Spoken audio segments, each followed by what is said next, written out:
আমাদের আজকের আয়োজন হুমায়ূন আহমেদের ছোট গল্প আঙ্গুল। দেখি হাত দেখি। এক হাত মেললেই হয়। মোবারক দু হাত মেলে ধরল। মোবারকের কেমন ভয় ভয় করছে। মনে হচ্ছে ডাক্তারকে হাত দেখাচ্ছে।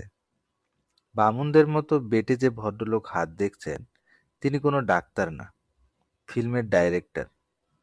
ফিল্মের নাম শেষ প্রতিশোধ। মোবারক লক্ষ্য করল উত্তেজনায় তার হাতের আঙ্গুল কাঁপছে।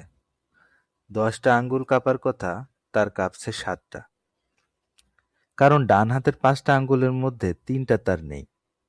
লেদ মেশিনে কাটা পড়েছে। মেশিনে কাটা বলেই সুন্দর করে কাটা, দেখতে খুব খারাপ লাগে না। ডাইরেক্টর সাহেব আগ্রহ নিয়ে কাটা আঙ্গুল দেখছেন। তার পছন্দ হচ্ছে কিনা মোবারক বুঝতে পারছে না। ভদ্রলোকের ভাবভঙ্গি দেখে মনে হয় খুঁতখুঁতে স্বভাবের। বেটে লোক খুঁতখুঁতে স্বভাবের হয়। আপনার নাম কি বললেন যেন? স্যার, আমার নাম মোবারক। আমরা আসলে চেয়েছিলাম 4টা আঙ্গুল কেটেছে এমন লোক। এক হাতে শুধু একটাই আঙ্গুলের অন্য এক ধরনের বিউটি আছে। যাই হোক, আপনাকে দিয়েও চলবে। অভিনয় করেছেন কখনো? জি না স্যার। অভিনয় না করলেই ভালো। যা বলবো ক্যামেরার সামনে দাঁড়িয়ে তাই করবেন। পারবেন না? জি স্যার, পারবো। গুড। খুব সহজ দৃশ্য। এক অত্যাচারী লোক তোমাকে ধরেছে। সে ছড়টা দিয়ে কসকস করে তোমার হাতে 3টা আঙ্গুল কেটে ফেলবে। একবার কাটবে আর তুমি আ বলে চিৎকার দিবে। মোবারকের কেমন যেন অস্বস্তি লাগছে। ডাইরেক্টর সাহেব একটু আগে তাকে আপনি করে বলছিলেন, এখন তুমি বলছেন। শুরু থেকে তুমি করে বললে অস্বস্তি লাগতো না। প্রথম কিছুক্ষণ আপনি বলাই লাগছে। ছড়টা দিয়ে আঙ্গুল কাটার ব্যাপারটাও সে বুঝতে পারছে না। আঙ্গুল তো কাটাই আছে, আবার নতুন করে কাটবে কি? তোমার বুকে লোম আছে? মোবারক লজ্জিত ভঙ্গিতে বলল, জি না স্যার। ডাইরেক্টর সাহেব বিরক্ত মুখে বললেন, পুরুষের বুকে লোম আজকাল উঠেই গেছে। কারণটা বুঝলাম না। যাই হোক, তুমি শার্টটা খুলে ফেলো। খালি গায়েই ভালো লাগবে। খোলো, শার্ট খোলো। এত লোকজনের মাঝখানে শার্ট খুলতে মোবারকের লজ্জা লাগছে। সবাই তাকিয়ে আছে তার দিকে, যেন পুরুষ মানুষের উদম হওয়ার দৃশ্য তারা আগে দেখেনি। এর মধ্যে মেয়ে ছেলেও আছে। একটা মেয়ে তো একেবারে লাল টুকটুক, গদি দেয়া চেয়ারে বসে আছে। নায়িকা টাইকা হবে। নায়িকা না হলেও নায়িকার ঘনিষ্ঠ বান্ধবী কিংবা ছোট বোন। মেয়েটা একটু পর পর বিশ্রীভঙ্গিতে হাই তুলছে। তার মুখটা ছোট, তবে হা করার সময় বিশাল হয়ে যাচ্ছে। জিভ দেখা যাচ্ছে, কালো রঙের একটা জিভ। মোবারকের মনে হলো মেয়েটার জিভটা রং করে দেবার দরকার ছিল। লাল টুকটুক চেহারার সঙ্গে কালো জিভ মিশ খাচ্ছে না। ডাইরেক্টর সাহেব বললেন, তোমার নাম যেন কি বললে? স্যার, মোবারক। শোনো মোবারক, তুমি চুপ করে বসে থাকো। তোমার শট কখন নেব বুঝতে পারছি না। প্রোডাকশনের কেউ আছে? মোবারককে চা বিস্কুট দে। মোবারক লজ্জিত মুখে বসে আছে। সামান্য কয়টা টাকার জন্য এই ঝামেলায়। আশাটা ঠিক হয়েছে কিনা বুঝতে পারছে না। মোবারক শুধু যে নিজে লজ্জা পাচ্ছে তা না, তার ধারণা তার ডান হাতটাও লজ্জার মধ্যে পড়েছে। আগে যেখানে আঙ্গুল ছিল সেই জায়গা চুলকাচ্ছে। আঙ্গুল নেই অথচ চুলকাচ্ছে, যাকে বলে ভৌতিক অবস্থা। এরকম তার মাঝে মাঝে হয়। লজ্জা বা অস্বস্তির মধ্যে পড়লে বেশি হয়। বললে কেউ বিশ্বাস করবে না বলে মোবারক ব্যাপারটা কাউকে বলেনি, শুধু লতিফাকে বলেছে। লতিফা গম্ভীর গলায় বলেছে, চুলকালে কি করেন, চুলকান? হুঁ। আঙ্গুল তো নাই, কই চুলকান? বাতাসের মধ্যে চুলকাই, এতে আরাম হয়। লতিফা মোবারকের ছোট ভাই আব্দুল করিমের স্ত্রী। 1.5 বছর হলো বিয়ে হয়েছে। এখনো ছেলেপুলে হয়নি বলে স্বভাব চরিত্র নতুন বউয়ের মতো। লাল শাড়ি পরে মাথায় ঘোমটা দিয়ে ঘুরঘুর করে। দেখতে ভালো লাগে। নতুন বউ হলো বাড়ির শোভা। মোবারকের প্রায়ই মনে হয় প্রতিটি বাড়িতে একটা করে নতুন বউ থাকা দরকার। সেজে গুজে থাকবে, নতুন শাড়ি পরে ঘুরঘুর করবে। মোবারকের এই মেয়েটাকে বড়ই পছন্দ। মেয়েটার সবই ভালো, শুধু হাসি রোগ আছে। সব কিছুতেই হাসি। মোবারক হলো তার ভাসুর। ভাসুরের সামনে হাসা খুব বড় ধরনের বেয়াদবি। এই মেয়ে সেটা জানে, জেনেও হাসে। তবে এই অপরাধ ক্ষমা করা যায়। সব ভালো জিনিসে খুঁত থাকে। সোনায় থাকে গিল্টি, চন্দ্রে কলঙ্ক। কি আর করা। এই যে পরীর মতো সুন্দর একটা মেয়ে তার কাছে চেয়ারে বসে আছে, তার জিভটা তো কালো। খালি গিয়ে বসে থেকে মোবারক তার অদৃশ্য আঙ্গুল চুলকায়। 1 ঘন্টার উপর হলো সে বসে আছে। ডাইরেক্টর সাহেব চা দিতে বলেছিলেন, সে চা তাকে এখনো কেউ দেয়নি। তবে অনেকেই চা বিস্কুট খাচ্ছে। মোবারক খুব ভালো করে চারদিকে দেখার চেষ্টা করছে। বাসায় গিয়ে এক ফাঁকে লতিফাকে বলতে হবে, বেচারি ছেলে মানুষ, এইসব জিনিস মজা পাবে। অতি ভালো একটা মেয়ে। ভাসুরের সামনে দু একটা ছোটখাটো বেয়াদবি করে ফেলে, বয়স কম বলেই করে। সবকিছু ধরলে সংসার চলে না। কিছু ধরতে হয়, কিছু ছাড়তে হয়। তাছাড়া এই জামানায় কয়টা মেয়ে তার ভাসুরকে খাতির করে? সে ভাসুর কাজের ভাসুর হলেও একটা কথা ছিল, মোবারক হলো অকাজের ভাসুর। ছোট ভাইয়ের ঘাড়ে বসে খাচ্ছে দাচ্ছে ঘুমাচ্ছে, তাকে খাতির করার কি আছে? এইসব ক্ষেত্রে উল্টোটা হয়, ছোট ভাইকে এবং তার স্ত্রীকে খাতির করে চলতে হয়। সবসময় খেয়াল রাখতে হয় এরা যেন বেজার না হয়। আব্দুল করিমের ব্যাপারে মোবারক যে তা করে না তাও না, করে নিজের অজান্তেই করে। করার পর মনটা খারাপ হয়ে যায়, নিজের উপর রাগে গা জ্বলে যায়। গত সোমবারে রহমানিয়া হোটেলের সামনে দাঁড়িয়ে সে সিগারেট টানছিল। হঠাৎ দেখে আব্দুল করিম বাজার করে ফিরছে। দেখা মাত্র সে হাতে সিগারেট ফেলে দিল। কি কাণ্ড! নিজের ছোট ভাই, তাকে দেখে সে সিগারেট ফেলবে কেন? ভাগ্যিস আব্দুল করিম ব্যাপারটা দেখেনি, দেখলে একটা লজ্জার ব্যাপার হতো। দীর্ঘদিন চাকরি বাকরি না থাকলে মন ছোট হয়ে যায়। তখন মানুষ ছোট ভাইকে দেখে সিগারেট ফেলে দেওয়ার মতো কাণ্ড কারখানা করে বসে। তার মন যে ছোট হয়ে গেছে এটা মোবারক জানে। কিছুটা ছোট হয়ে থেমে গেলে হতো, থামছে না। যতই দিন যাচ্ছে ততই ছোট হচ্ছে। বিশ্রী ব্যাপার। আব্দুল করিমকে দেখলে ইদানিং তার কেমন জানি ভয় ভয় করে। চোখের উপর চোখ পড়লে নিজের অজান্তেই চোখ নামিয়ে নেয়। অবশ্যই আব্দুল করিমের কথাবার্তার ধরনও এখন বদলে গেছে। আগে গলার স্বর চিকন ছিল, এখন মোটা হয়ে গেছে। কথা বলার সময় ভুল তালে পা নাচায়। কিছুদিন হলো চোখে আবার চশমা পড়েছে। মোবারকের ধারণা এইসব হয়েছে বিয়ের কারণে। বিয়ে করলে পুরুষ মানুষ বদলাবেই। তার উপর বউ যদি সুন্দরী হয় তাহলে তো কথাই নেই। নতুন বিয়ে করা পুরুষদের প্রধান কাজই হলো বউকে দেখানো যে সে একটা বিরাট কিছু। কাজেই যে পুরুষের গলা চিকন সে অনেক কষ্ট করে মোটা গলায় কথা বলে। আশপাশের সবার দিকে এমন করে তাকায় যেন তারা কেউ মানুষ না, সে একাই মানুষ। শুধু মানুষ না, জ্ঞানী মানুষ। সেদিন খাবার টেবিলে বসে আব্দুল করিম জ্ঞানীদের মতো কথা বলল। প্রথম কিছুক্ষণ পা নাচালো। প্রথমে ডান পা, তারপরে বাঁ পা, তারপর দুইটাই একসঙ্গে। পা নাচানোর পর গলা খাকারে দিল, গলা পরিষ্কার করে নিল। অপরিষ্কার গলায় তো আর জ্ঞানের কথা বলা যায় না। গলা পরিষ্কার হবার পর বলল, লতু, চশমাটা দেখি। আদর করে লতিফাকে লতু ডাকা। স্ত্রীকে আদর করে ডাকবে না তো কাকে ডাকবে? লতুফা তো যা ইচ্ছা ডাকুক, কিন্তু বড় ভাইয়ের সামনে ডাকবে কেন? আদব কায়দার একটা ব্যাপার আছে না? তাছাড়া স্ত্রীর সামনে যে ভঙ্গিতে সে কথা বলছে সেটা তো আদবের বড় খেলাফ। চশমা চোখে দিয়ে চশমার ফাঁক দিয়ে তাকিয়ে কথা বলা। আরে বেটা, তুই কি কলেজের প্রিন্সিপাল নাকি? তুই হলি সাব রেজিস্ট্রার অফিসের কেরানি। চশমার ফাঁক দিয়ে তোর কথা বলার দরকার কি? আর গলা মোটা করারও বা দরকার কি? তোর যেমন গলা তুই তেমন গলায় কথা বলবি। এরকম মোটা গলায় বেশি দিন কথা বললে তো গলায় ক্যান্সার ফ্যান্সার হবে। মোবারক অবশ্যই ভাইয়ের সব কথা মাথা নিচু করে শুনল। ভাইজান, আর কতদিন এইভাবে বসে বসে থাকবেন? কিছু একটা করা দরকার। মোবারক বলল, হুম। 3টা আঙ্গুল কাটা গেছে, তার জন্য তো আপনি অচল হয়ে পড়েননি। হাত নেই এমন মানুষও কাজ করে খাচ্ছে। মোবারক মনে মনে বলল, ভিক্ষা করে খাচ্ছে। তুই কি তাই চাস? তোর বড় ভাই ভিক্ষা করলে তোর মান থাকবে?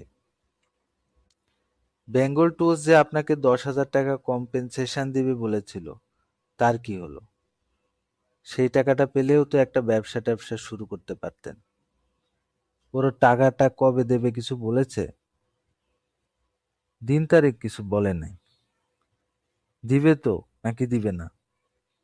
দিবে। গা ছেড়ে বসে থাকলে কি আর দিবে? ওদের তাগাদা দিতে হবে। রোজ গিয়ে বসে থাকতে হবে। দিনরাত ঘরে বসে থাকায় কোনো লাভ নেই। লতু, পান দাও তো। লতিফা পান আনতে যাচ্ছে, এই ফাঁকে মোবারক উঠে পড়ল। পান খাওয়ার সময় সে সামনে থাকতে চায় না। তখন আব্দুল করিম একটা বিশ্রী ব্যাপার করে। সেই বিশ্রী ব্যাপার দেখতে খারাপ লাগে। লতিফা যখন পান এনে দেয়, তখন গদগদ ভঙ্গি করে আব্দুল করিম হাঁ করে। আব্দুল করিমের মুখ ছোট, কিন্তু মুখের কাঁটা বিরাট বড়। হাঁ করা মুখ বড় বিশ্রী দেখায়। লতিফাকে সেই হাঁ করা মুখে পান ঢুকিয়ে দিতে হয়। এই ব্যাপারগুলি আগে সে আড়ালে করত, ইদানিং মোবারকের সামনেই করছে। মোবারকের ধারণা, আজকাল তার ছোট ভাই তাকে মানুষ হিসেবে গণ্য করছে না, কুকুর বিড়াল হিসেবে ভাবছে। কুকুর বিড়ালের সামনে মানুষ লজ্জা করে না, আব্দুল করিমই বা কেন করবে? ভাইজান, আপনি টাকাটা উদ্ধার করার চেষ্টা করেন। আচ্ছা, টাকাটা পেলে আমিও কিছু দিব। দুটা মিলাইয়ে একটা দোকান টোকান দেন।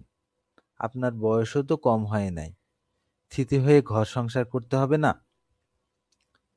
মোবারক মনে মনে বলল, চুপ থাক হারামজাদা, বক্তৃতা দিস না, বসে বসে পান খা, পান আচা। পান চলে এসেছে। আব্দুল করিম চোখ বন্ধ করে হাঁ করল। লতিফা মুখে পান ঢুকিয়ে দিল। পান খেতে খেতে বলল, বুঝলেন ভাইজান, আপনার যদি ম্যাট্রিকটাও পাস থাকতো, আমাদের অফিসে একটা ব্যবস্থা করে দিতাম। অফিসে জুনের লোক নিচ্ছে। আমাদের সাব রেজিস্ট্রার সাহেব বলতে গেলে আমার কথায় উঠেন বসেন। মুন্সিগঞ্জ বাড়ি, অতি অমায়িক। মোবারক বুঝতে পারে সবই বউকে শোনানোর জন্য চাল দেয়া কথা। কত বড় লায়ক হয়ে গেছে, মুখের কথায় চাকরি হয়ে যায়। সাব রেজিস্ট্রার তার কথায় উঠে বসে। সাব রেজিস্ট্রারের তো খেয়ে দেয়ে কাজ নেই, কেরেনির কথায় উঠবস করাই একমাত্র কাজ। তুই হলি ড্রিল মাস্টার, তোর কথায় উঠবস করবে? ফাজিলের ফাজিল। ভাইজান, আপনি বেঙ্গল টুলসকে চাপ দিয়ে ধরবেন। কম্পেনসেশন দেবে না মানে তার বাপ দেবে। তেমন ঝামেলা করলে আমার লোক আছে, মেরে তক্তা বানিয়ে দিবে। শুধু তক্তা না, প্রয়োজনে তক্তায় বার্নিশ দিয়ে দিবে। হা হা হা। এটা হলো আব্দুল করিমের রসিকতা। বিয়ের পর সে আবার রসিকও হয়েছে। রসিকতা করে নিজেই হা হা হি হি করে হাসে। তার মান রক্ষার জন্যে লতিফাকেও হাসতে হয়। মায়া লাগে মেয়েটার জন্যে। তক্তায় বার্নিশ দিয়ে দেবে, এটা কি কোনো হাসির কথা? এই কথা শুনে বেকুব ছাড়া কেউ হাসবে? অথচ মেয়েটাকে হাসতে হচ্ছে। আব্দুল করিম আবার হা করল, আরেকটা পান খাবে। এই দৃশ্য দাঁড়িয়ে দেখাও শাস্তির মতো। মোবারক চলে যেতে ধরেছে। আব্দুল করিম বলল, ভাইজান, একটা কাজ করেন, আমাকে 1 প্যাকেট সিগারেট এনে দেন।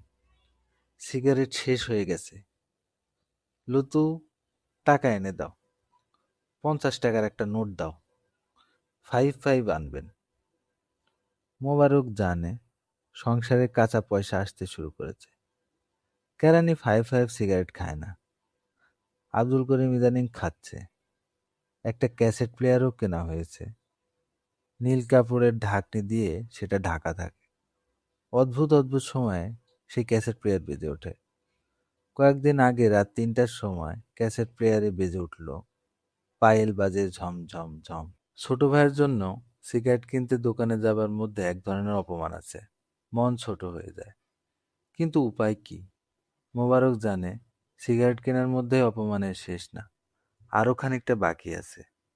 সিগারেট কেনার পর ৫০ টাকা থেকে ২ টাকা ফেরত আসবে। আব্দুল করিম উদাস ভঙ্গিতে বলবে, টাকা ফেরত দিতে হবে না, রেখে দেন। তাকে দেখে দেখে লতিফাও শিখবে। সকালে বাজার করে আনার পর বলবে, বাড়তি পয়সা ফেরত দিতে হবে না, রেখে দেন। তার টাকা পয়সার দরকার অবশ্যই আছে, ১-২ টাকাও কম কিছু না। ২ টাকায় ১ প্যাকেট আকিস বিড়ি পাওয়া যায়, তারপরেও লজ্জা লাগে। এই যে সে খালি গায়ে বসে আছে, এটাও একটা লজ্জারই ব্যাপার। কখন না কখন ক্যামেরার সামনে নিয়ে যাবে, তার জন্য সকাল থেকে খালি গায়ে বসে থাকার দরকার কি? এমন তো না যে তার শার্ট খুলতে ১ ঘন্টা লাগে। বলবে আর সে ফট করে খুলে ফেলবে। অনেক বেলা হয়েছে, খিদে জানান দিচ্ছে। এক জায়গায় বসে থাকলে খিদে বেশি লাগে, কাজের মধ্যে থাকলে খিদেটা ভুলে থাকা যায়। কাজ আর কোথায়?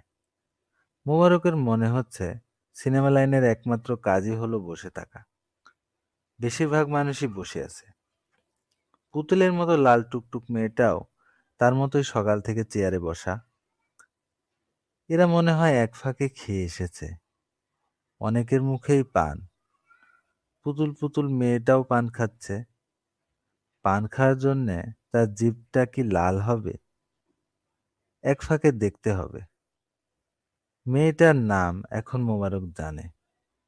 নাম হলো কুমকুম। মেয়েটার স্বামী তাকে আদর করে কি ডাকবে? কুম। মোবারকের ডান হাতের কাটা পড়ে যাওয়া আঙ্গুলগুলো চুলকাচ্ছে। কোনো একজন ডাক্তারের সঙ্গে ব্যাপারটা নিয়ে আলাপ করলে হয়। পাড়ার সতীশ ডাক্তার আছে, এলএমএফ হলেও ভালো ডাক্তার, এমবি ডাক্তারের চেয়েও ভালো। তাকে বললে সে কি চুলকানির কোনো ট্যাবলেট ফ্যাবলেট দেবে? সতীশ ডাক্তারের সঙ্গে তার আলাপ আছে। রাস্তায় দেখা হলে জিজ্ঞাসা করেন, কি মোবারক, খবর কি? তোমার ভাইয়ের অ্যাসিডিটি কমেছে? ভাজা পোড়া কম খেতে বলবে। মোবারক অত্যন্ত বিনয়ের সঙ্গে বলে, জি আচ্ছা, বলবো। যদিও সে ভালো মতোই জানে বলার প্রশ্নই আসে না। সব ছোট ভাইদের উপদেশ দেয়া যায় না। কিছু কিছু ছোট ভাই আছে যাদের কাছ থেকে শুধু উপদেশ শুনতে হয়।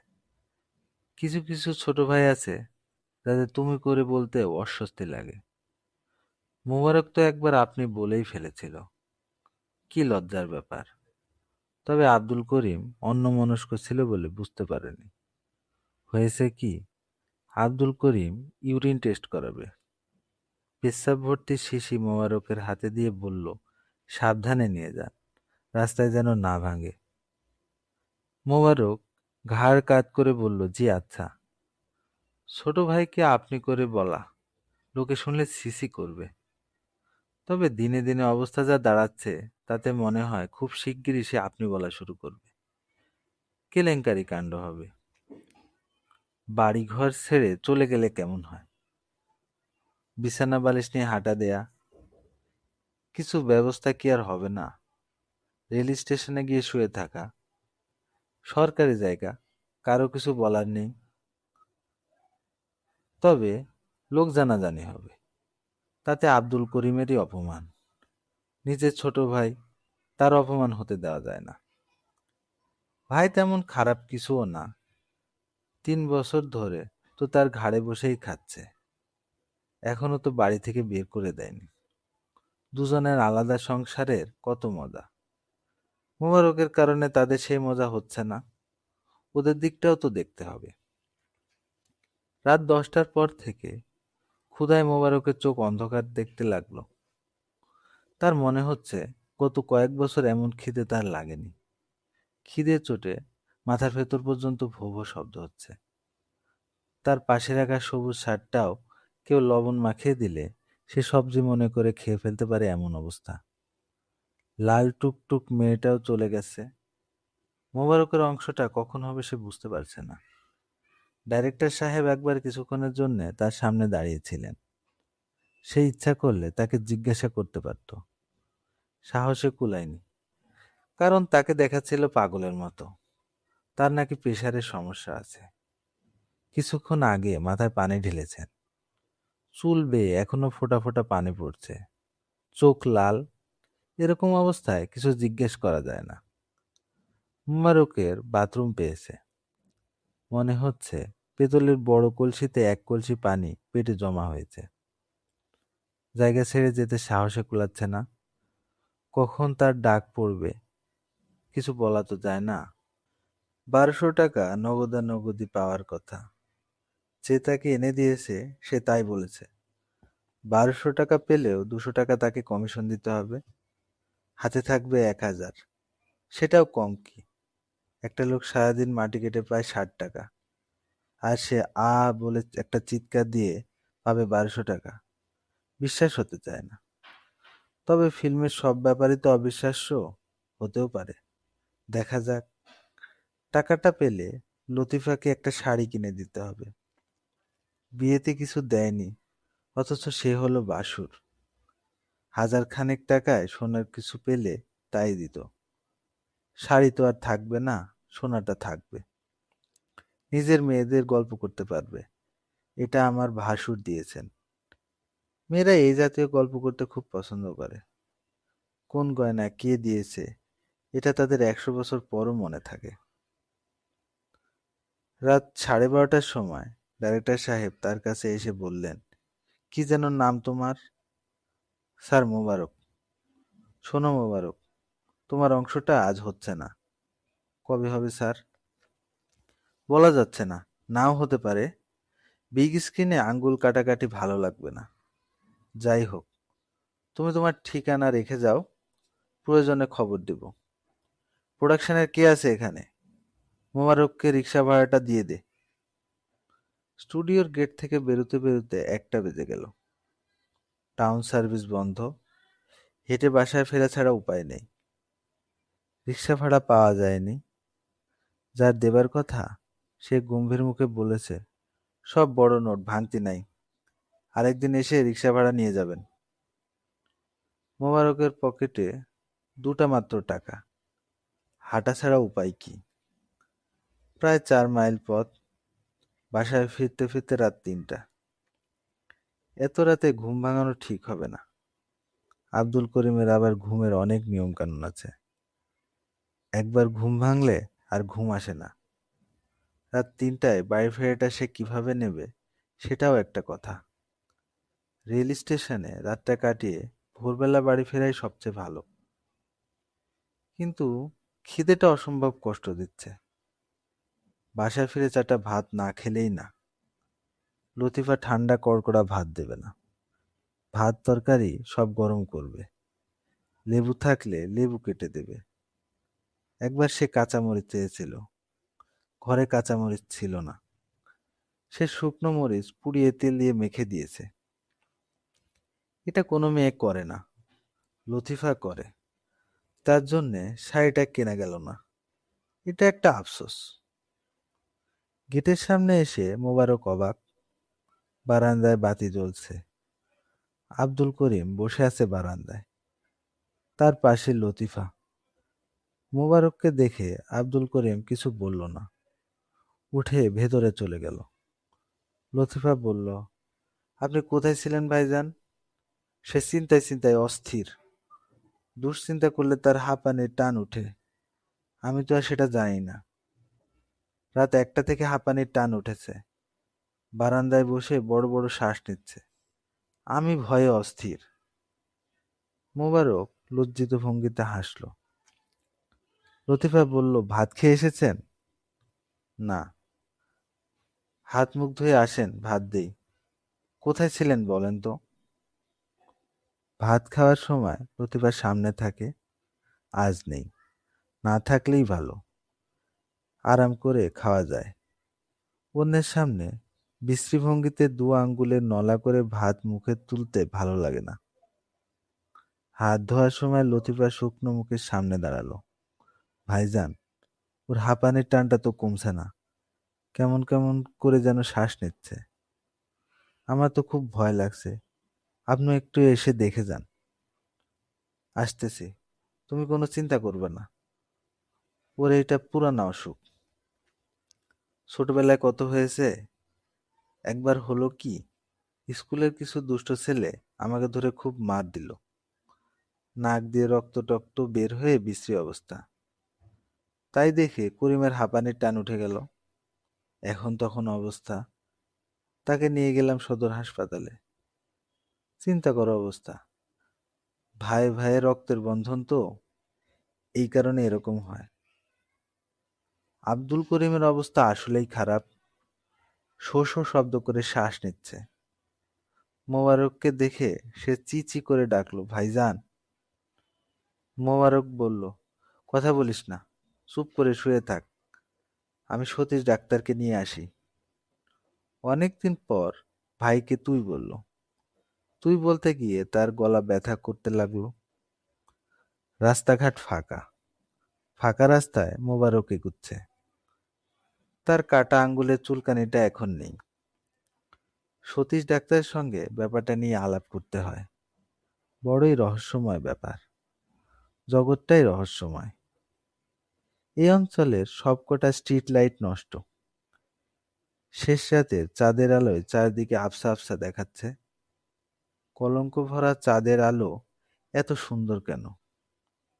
এই ধরনের উচ্চ শ্রেণীর দার্শনিক চিন্তা করতে করতে মোবারক লম্বা লম্বা পা ফেলছে।